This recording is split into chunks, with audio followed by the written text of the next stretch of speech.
Game of the week, it's, of course, Miami traveling to Baltimore, both coming off pretty physical, emotional wins. Miami, of course, at home against Dallas.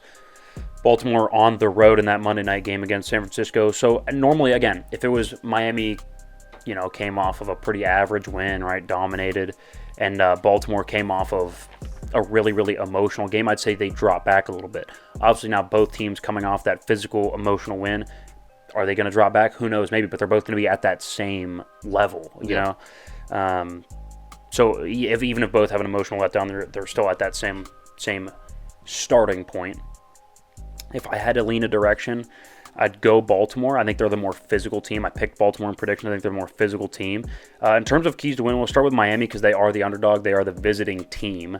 Miami offense, you have to burn them, right? You have to use your speed. You're not going to out-physical them, right? You're not going to run the football like you did, against, or I guess not run the football with as much consistency. They weren't ripping off huge chunks against Dallas, but you're going to get nothing and you're going to go nowhere if you try to run the football too much against Baltimore. You have to keep them honest, yes.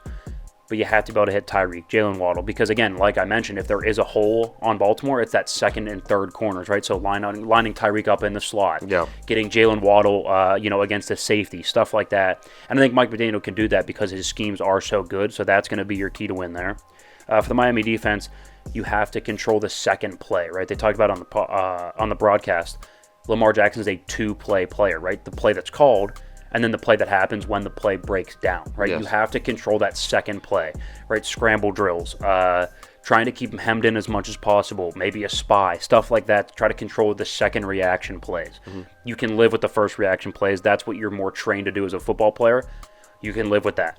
You have to try to limit the second chance plays because that's when the big splash plays occur. Right. We've talked about it too.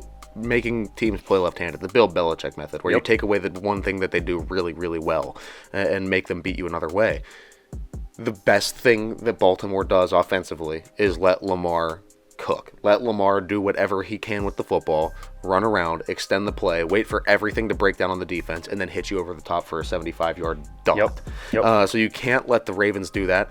The Miami defense, you have to come to the game knowing that you are about to be gassed. Like, you better be, your cardio has to be on point, which is tough in week 17. Covering for 7 to 8 seconds every freaking time that Lamar drops back. Yeah, it's fair. Baltimore offense, you got to be physical. We know, of course, Miami, coming off a physical game, there's going to be fatigue that sets in. It's actually in Baltimore, right? So that goes in your favor as well, a little bit of travel. Not cross-country or anything, but it's still a factor nonetheless. So be physical. Run the football. You have 3, 4, 5 running backs deep. None of them are special, but all of them can take carries. And, of course, you have Lamar. So get downhill, get the fullback in there, start bruising some bodies. Early, it'll pay off third, fourth quarter. Yeah, just make it so you don't be predictable. You know what I mean? Yeah. Like, keep running the football, but then also some Lamar, right?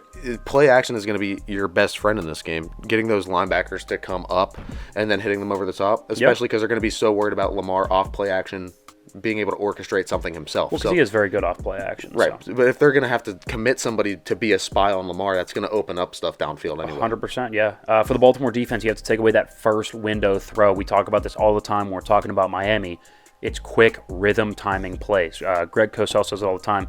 If you take away that first reaction play, Tua off schedule isn't very good, and especially with that offensive line, which is okay, not special, against one of the best pressure teams in football in Baltimore, that's going to be really tough if they can't get the ball out quick. So if you take away the first read, pressure starts to get home, Tua gets uncomfortable, you can get them off their spot pretty easily, taking away that first window. Well, we've said it many times throughout the year, too.